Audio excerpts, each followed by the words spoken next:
This is a 1940 Ford Deluxe Coupe.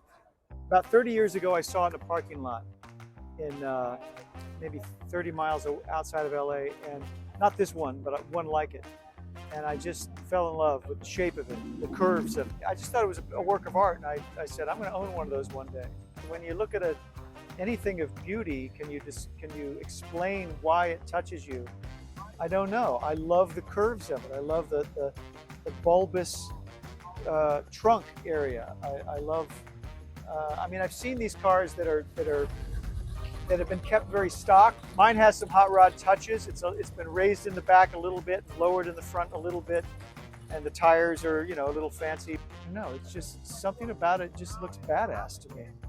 As for the history of this car, it's the last car before the war, before World War II, that Ford did. But they also came out with the coupe and the four-door and a two-door version, a sedan, all kinds of different body styles of that year. But the coupe was just always my favorite. I think it looks like different cars from different angles, like from the back, not directly behind, but the back and the side. The trunk looks like this massive thing that you could put a family in, and then from the front, it looks like it's got a little trunk. So it has different. It has sort of a deceptive design. It looks bigger than it is. I just love it. It's been a joy fixing it. I mean, it was driving when I bought it, but I've made a lot of improvements to it and freshened up the paint and various things to the engine I've done to make it run better. The engine is a Chevy 307, so it's a Chevy engine in a Ford car. The reason that's commonly done with these cars is that these originally came with a flathead V8, which topped out at 95 horsepower, which is not enough to really get on the freeway and compete with other cars. So people that buy these today, and really for the last 50 years, they commonly put in Chevy V8s because they'll drop right in without any alteration. If you put in a larger Ford V8, just the way there's a design, you have to cut the firewall and make some other alterations to make it fit. But the Chevy fits right in. So you'll get purists that hate you and that say, you ruined that car, putting a Chevy engine in a Ford. But I don't care. It's called hot rodding. You do whatever you want. You make the car work for you. And I didn't put the engine in. What I've said to guys online that criticized me for that, I say, if you want to finance me putting in a Ford V8, I'm happy to do it, but it's a lot of money. So this engine runs at about 200 horsepower. So that's a little more than half of what the original engine would have been in this car. And when I bought it, I wanted a bigger engine. My dream car, this is my dream car, but one place that I made a little concession was it's not as big of an engine as I wanted. I wanted something that would really take off at a stoplight. I'm not interested in racing anybody, but I wanted to feel that jolt, I feel a little jolt, really more after second or after third gear. If I floor it, I will feel a jolt. But it's not a 350. I was hoping for it to be a 350 cubic inch engine, and that's what they told me it was when I bought it. So they didn't lie.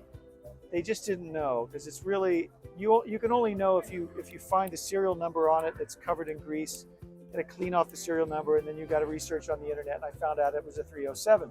Same size engine block, but different size cylinders and different camshaft. So it could be hot rodded. It could be taken apart and bored out and altered to get my horsepower up there, but I'm not going to put the money in for that. Plus, when you do that kind of stuff, you end up having other problems. If it's working great now, just leave it alone. That's the best advice I was given. So I'm not touching it, but it moves enough. It goes on the freeway, 75 easy. I've done some of the work on this. I also, what my day job is when I'm not working as an actor, is I rebuild player pianos. Antique player pianos from the 1920s. So I love finding out how something works and fixing it. it translates pretty well to cars. I can figure out what's going on. But there's a lot I don't know. I mean, I'm constantly learning with this. The clock has been my latest project. It's got a wind-up clock in the glove compartment door, and it's not been working very well. So bought a cleaning kit, and you take it apart, you clean it and oil it. So it's working. There's always something to do. This is my daily driver, by the way. I drive this every day. Most of the guys here, that's not the case. In the garage, they take it out for shows, but this is my daily driver. I'm a person that likes to own things that are very old and make them work for today and use them. I think you should use things that were built so well and that are so beautiful. So all day long I get people doing this. It makes people happy to drive this around, not just me. That's something I hadn't counted on.